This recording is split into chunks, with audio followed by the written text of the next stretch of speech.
How's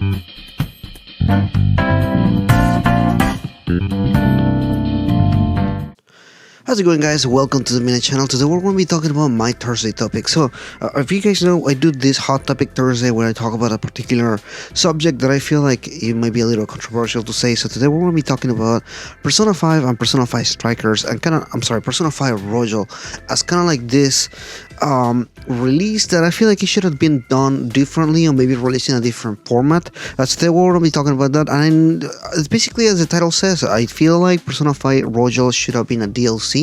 I feel like that could have avoided a lot of different issues, and that could have also make it a lot easier for a lot of people to kind of get into it in the beginning and everything. I feel like let's go ahead and just jump right into the explaining Persona 5 Royal. So Persona 5 Royal, like previous Persona games, is kind of a I guess enhanced remastered version of the game, which comes with a lot of different additional features such as new gameplay elements, new characters, new story elements, new endings, there's a lot of new stuff that they add into the game. However, this is something that in the industry typically is done in a DLC fashion, not only just from the Western developments but also from some Japanese developers. They do this as well. For example, the Dark Souls series, for example, does this where they'll add additional new dungeons and features and actually fix some of the balancing issues in the game as well as they go.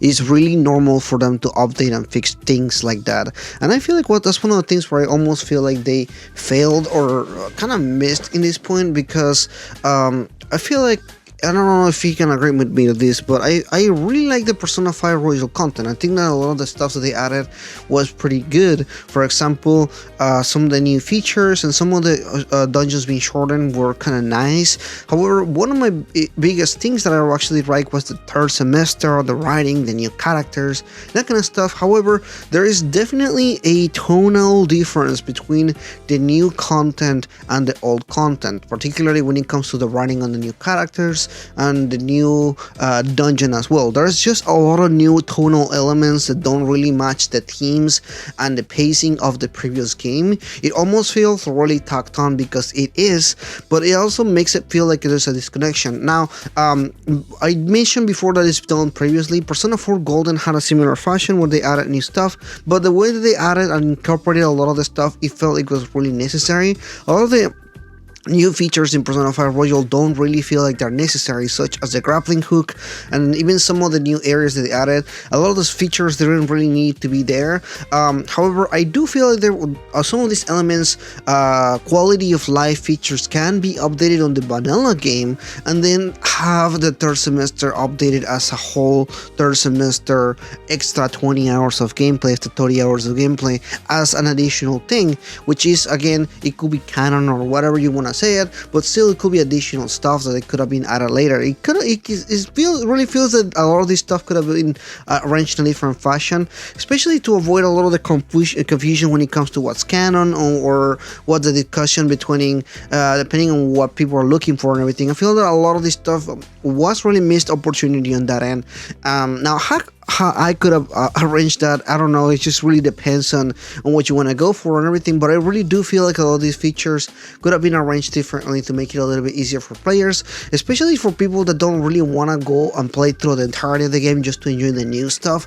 I know a lot of people, for example, that weren't even able to get to the new stuff because they missed some of the requirements to unlock the third semester, which again, I feel like it's almost a missed opportunity. Now, as I mentioned before, it was done before in Persona 4 Golden, but Persona 3 FES actually had something different. They did fix a lot of the new stuff from the original Persona 3 game. However, the new content was also actually done in a separate format.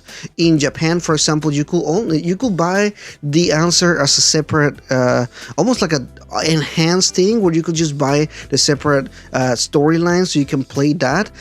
In fact, in the West, you can actually choose between the original story, the new stuff, the answer. So I feel like overall that's the best format that could have been done there. I feel like that would have been easier easier for pacing issues and some of the other stuff.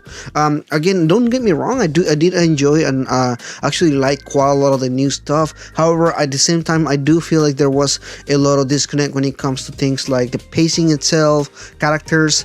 For example, Kasumi wasn't as smooth of a transition and as getting to know her as a lot of people could have wished for. And I feel like a lot of these elements could have still been added into the game as kind of like side content, and then the main content is getting to that third semester, getting to know these characters more and everything like that.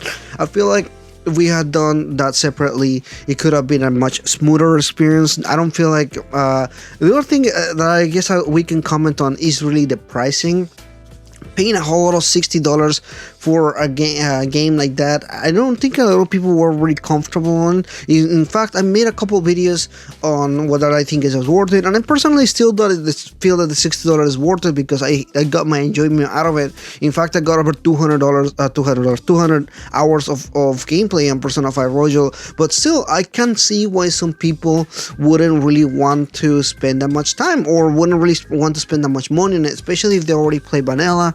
I knew, for example, some people that had just gotten into a series that same year that Persona 5 Royal came out, and now they have to play the game the second time in order to be able to play to the new content and everything. So there's definitely a lot of different stuff that we can definitely say about this, but let me know in the comments below, what do you think about this? Where do you lay on this? How do you feel about this? I know some people will be more comfortable with this kind of stuff than other people because of previous games, again like Persona 4 Golden, but I feel like Persona 3 Fest did best, where you could play through the original game with some pictures such as new social links for Aegis and some other fixings that they did for the balancing in the game itself, as well as the social links. But at the same time, they added the answer as a separate deal where you can just go and click the answer and play the answer, and that really again does feel a lot better than having a whole new story tacked on to the original story, because it does create some disconnect. But anyway, thank you so much for watching this. If you're new, consider liking, subscribing. Let me know what you think about this, and I'll see you guys next time.